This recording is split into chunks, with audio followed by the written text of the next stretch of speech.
Hello दोस्तों, कैसे हैं आप लोग। आई होप आप सभी अच्छे होंगे। देखिए, थंबनेल और टाइटल देखकर आपको पता लग ही गया होगा कि आज की वीडियो का टॉपिक क्या है।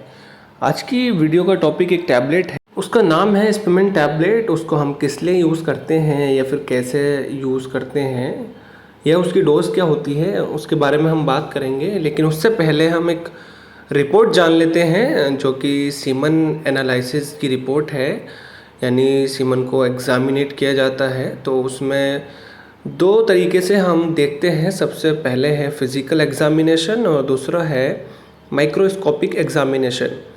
फिज़िकल एग्ज़ामिनेशन में हम क्या देखते हैं, टाइम ऑफ स्पेसिमेन, मतलब जो हमने सैंपल लिया है सीमेन का उसका टाइम क्या था। नेक्स्ट है टाइम ऑफ एग्ज़ामिनेशन, मतलब उसको जांचने का टाइम, एग्ज़ामिनेट करने का क्या टाइम था, वो सेकंड नंबर पर आता है। और थर्ड है लिक्विफेशन एट 37 डिग्री सेल्सियस, मतलब जो उसको लेते वक्त टेम्परेचर था उसको हम देखते हैं कि क्या टेम्परेचर था। और नेक्स्ट है इसका वॉल्यूम या फिर अपीयरेंस, कलर, विस्कोसिटी, पीएच, ये सारी चीज़ें होती हैं। और हम देख सकते हैं कि सबसे पहले दिखा गया है रिज़ल्ट और नेक्स्ट है रेफरेंस वैल्यू। तो ये होता है कि रिज़ल्ट में जो रिपोर्ट में आया है कि हमारे सीमेन में ये क्वांटिटी इन चीज़ों की कितनी है, और जो रेफरेंस ऑफ वैल्यू है इसमें दिखाया गया है कि इनकी नॉर्मल क्वांटिटी क्या होती है। तो जैसे कि हम देख सकते हैं कि ड्यूरेशन ऑफ एब्सिडेंसेंस की जो नॉर्मल वैल्यू है वो 2 से 7 है। तो हम यहाँ देखेंगे कि रिज़ल्ट में 2 आया है, मतलब ये नॉर्मल है। नेक्स्ट है लिक्विफेशन जो कि 30 से लेकर 60 तक नॉर्मल होता है। इसमें हम देख सकते हैं कि 37 इस रिपोर्ट के रिज़ल्ट में आया है, मतलब ये भी नॉर्मल है। लेकिन इनकी कमी होने पर कौन सी टैबलेट यूज़ की जाती है, हम उसकी बात करेंगे। फिर नेक्स्ट है कि माइक्रोस्कोपिक एग्ज़ामिनेशन में हम क्या क्या देखते हैं। सबसे पहली चीज़ है टोटल स्पर्म कॉन्सेंट्रेशन, मतलब हमारे जो सीमन में स्पर्म है वो पर ml में कितने हैं। तो इसकी क्वांटिटी 15 मिलियन या फिर 15 मिलियन से ज़्यादा पर ml सीमन में होनी चाहिए, जो कि हम रिज़ल्ट में भी देखेंगे कि 15 मिलियन है। तो उससे पहले हम जान लेते हैं कि स्पर्म और सीमन में क्या अंतर होता है। देखिए, स्पर्म कुछ इस तरीके का एक दिखता है जो कि एक लिक्विड के साथ होता है। तो अगर हम लिक्विड को अलग कर दें और स्पर्म को अलग कर दें तो उसको हम स्पर्म इस तरीके का देखेंगे, लेकिन इन दोनों को मिलके जो बनता है वो सीमन कहलाता है। नेक्स्ट है परसेंटेज मोटिलिटी, ये भी रिज़ल्ट में 60 आई है, जो कि 50 से ऊपर ही होनी चाहिए, मतलब ये भी नॉर्मल है।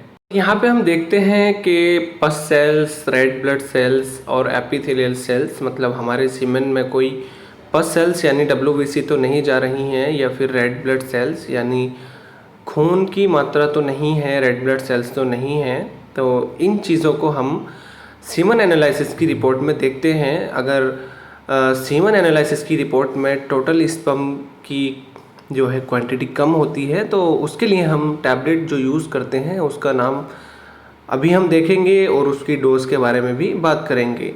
स्पर्म की डेंसिटी, मोटिलिटी एंड मॉर्फोलॉजी को अच्छा करने के लिए, बेटर करने के लिए या स्पर्म काउंट बढ़ाने के लिए हम जिस टैबलेट का यूज़ करते हैं उसका नाम है स्पिमेंट डी, जिसकी हम बात कर रहे थे।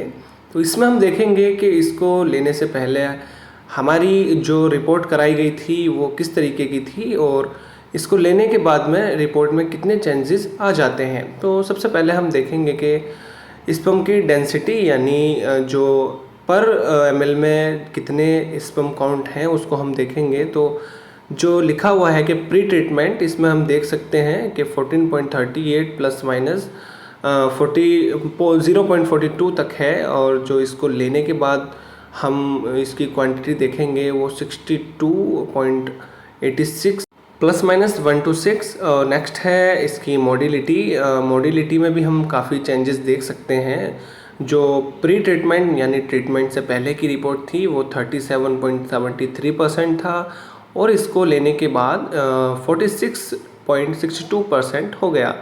नॉर्मल मॉर्फोलॉजी क्या होता है। मॉर्फोलॉजी में हम देखते हैं कि स्पर्म की जो है कोई डबल टेल तो नहीं है, यानी उसकी दो पूंछ तो नहीं है, या हेड में कोई कमी तो नहीं है, हाफ हेड तो नहीं है, सर आधा तो नहीं है। ये चीज़ें हम मॉर्फोलॉजी में देखते हैं। अगर मॉर्फोलॉजी में कोई डिफेक्ट हो जाता है तो उसमें भी इस टैबलेट का काफ़ी अच्छा रिजल्ट देखते हैं। तो प्री ट्रीटमेंट में हम देखेंगे कि मॉर्फोलॉजी की जो क्वांटिटी थी वो 49.13% थी, और इसको लेने के बाद 62.71% हम देख सकते हैं।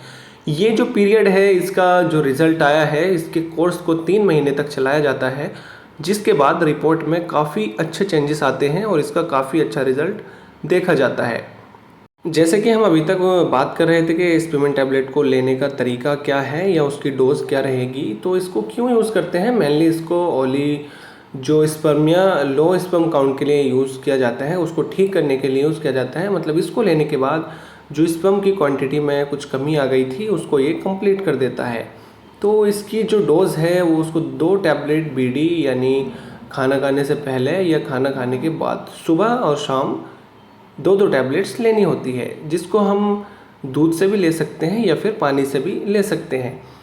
और स्पीमेंट डीएस डबल स्ट्रेंथ होती है इसमें, जिसकी डोज है 1 टैबलेट। मतलब अगर स्पीमेंट खाली एक स्पीमेंट नेम से है तो उसको हम 2 टैबलेट तक सुबह शाम ले सकते हैं। लेकिन अगर वही टैबलेट स्पीमेंट डीएस यानी डबल स्ट्रेंथ के साथ है तो उसकी डोज 1 टैबलेट सुबह शाम यानी बीडी रहेगी। उसको भी हम दूध या पानी से ले सकते हैं।